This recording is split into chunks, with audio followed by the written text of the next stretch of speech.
lungs, lead in my chest. Feeling the stress I can't confess. Shadows will talk, trapped in a box. Mind insane, I can't protect. Secrets were lost, psycho cuckoo. Gotta lose screw inside the stew. Coucou toi. Coucou, coucou, coucou. J'espère que tu vas bien. Moi, ça va très bien. Aujourd'hui, avec l'accord de Mira El Joundir, je vais te lire le chapitre 10 de la partie 2 du tome 1 de Caleb. D'ailleurs, c'est le dernier chapitre avant la troisième partie. Donc la dernière fois, je t'ai lu le chapitre 9 de la partie 2. Et donc en fait, le colonel et son équipe ont piégé Lucille et Caleb. En fait, ils ont envoyé un message à Caleb de la part de Lucille en lui disant qu'elle lui manquait. Et ils ont fait pareil avec Lucille. Ils ont envoyé un message de la part de Caleb. Et c'est donc à la fin du chapitre qu'ils se sont aperçus qu'ils avaient été piégés. Puisque je rappelle que le colonel veut tuer Caleb. Mais pour ce faire, il faut attendre que Caleb soit un danger. Et donc ils essayent de provoquer un peu Caleb pour qu'il se montre violent. Donc c'est parti pour ce nouveau chapitre. Chapitre 10. Chapitre 10. Chapitre 10. Il l'a traitée de menteuse, de mythomane, de folle. Cette histoire de SMS était l'excuse rêvée pour la planter là, une fois de plus, sans avoir à se justifier. Elle n'a pas tenté de le rattraper. Peut-être commence-t-elle à se détacher de lui. Caleb en doute. De retour chez lui, il ne sait plus quoi penser de tout ça. Lucille avait semblé sincèrement étonnée quand il lui avait montré le message, et il ne la croit pas suffisamment fine pour jouer si bien la comédie. Il n'avait ressenti aucun travestissement de ses pensées. Non, à bien y réfléchir, Lucille avait dit la vérité. Des tonnes de questions se bousculent dans la tête du jeune homme. Si Lucille n'a pas envoyé ce message, qui l'a fait et pourquoi? Pirater un téléphone n'est pas à la portée du premier venu. Celui qui a fait ça est plutôt doué en informatique et a forcément un intérêt à les rapprocher. Mais lequel? Son père absent, Caleb se prépare un sandwich gargantuesque qu'il avale en consultant ses mails d'un œil distrait. Deux messages attirent son attention, l'expéditeur n'étant autre que Vulcan. Mais comment s'est-il procuré son email personnel? Caleb ne l'avait pourtant pas indiqué dans sa fiche de profil. Caleb, désolé d'avoir coupé la conversation l'autre jour, mais je dois faire preuve de prudence si je veux rester en vie. C'est la même chose pour toi. À ce stade, tu dois sûrement penser que je suis fou. Ce n'est pas le cas, crois-moi.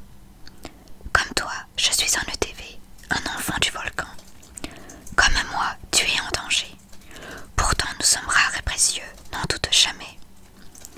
Dans ce mail, je vais te transmettre le peu que je sais. Je l'ai appris d'un ami disparu aujourd'hui. Lui aussi avait ce don. Le cœur de Caleb se serre. Qui peut bien être ce Vulcan? Si c'est sa mère, de l'autre côté de l'écran, pourquoi ne se dévoile-t-elle pas? Caleb stoppe sa lecture quelques instants. La peur d'aller plus loin, de faire une découverte irrémédiable. Il a le sentiment que son existence va basculer, en partie à cause de ce message. Et il n'est pas sûr de le vouloir. Pire, il se prend à rêver de sa vie d'avant, quand ses seuls soucis étaient ceux d'un adolescent de son âge. L'ignorance pourrait être salvatrice et le préserverait d'un choix qu'il n'a pas envie de faire. Pourtant, la curiosité est plus forte que la peur. Il reprend sa lecture. Les enfants du volcan existent depuis toujours. Nous avons tous eu une ascendance islandaise et partageons une particularité génétique qui nous confère certaines aptitudes. Pour toi, l'empathie. Pour d'autres, le don de guérison, de persuasion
Parmi ses dirigeants, le colonel Bergson.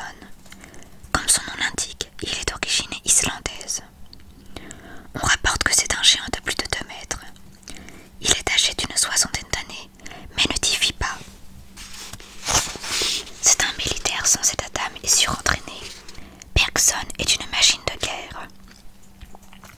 Et il voue une haine faroucheuse d'Eve, qu'il prend plaisir à torturer. Il est préférable de mourir plutôt que de tomber entre ses mains.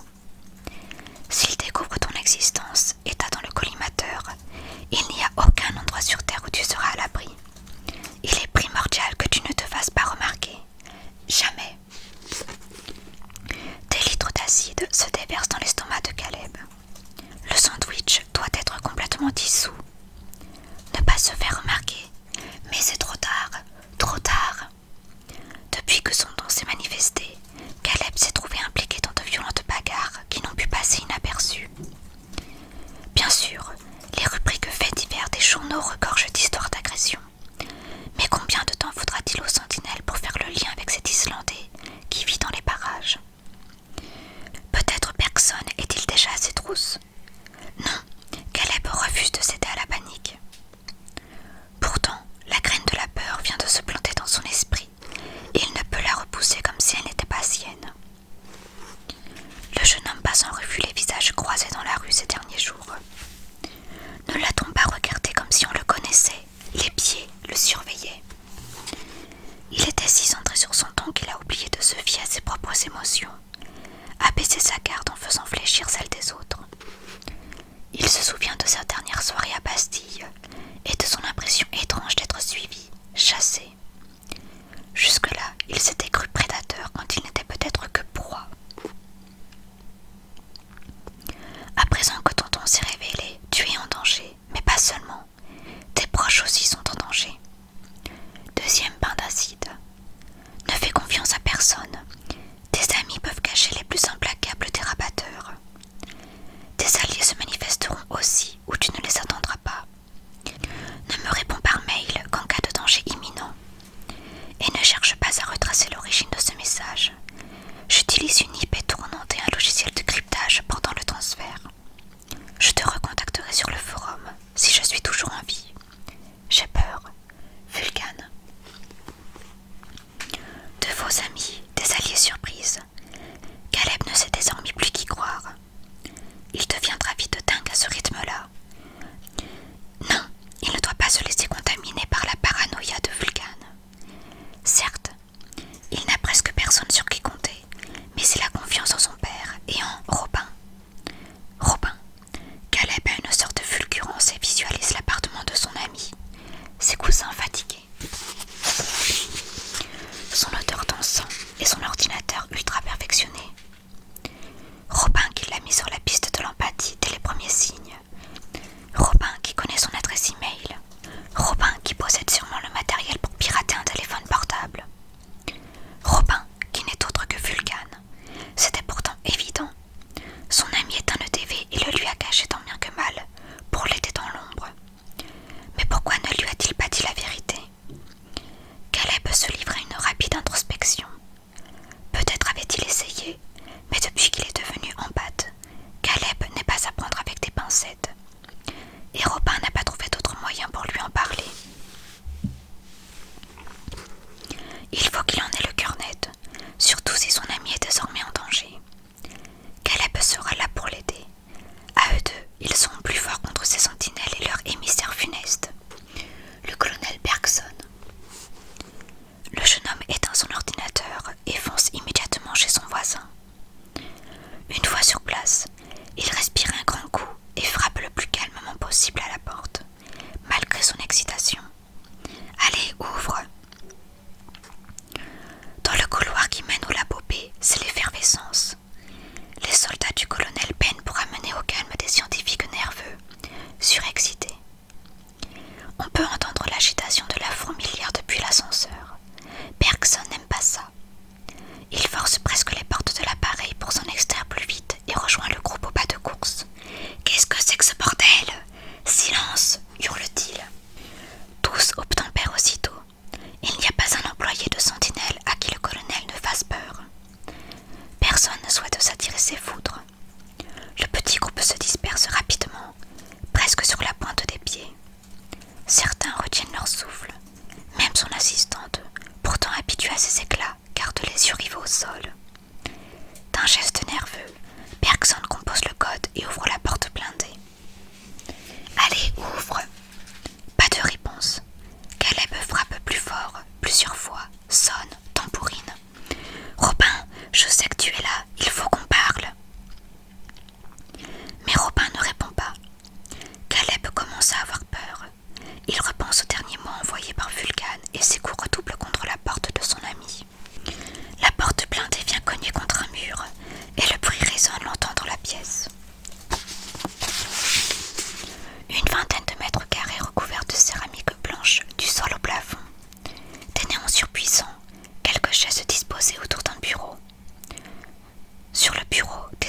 s'agit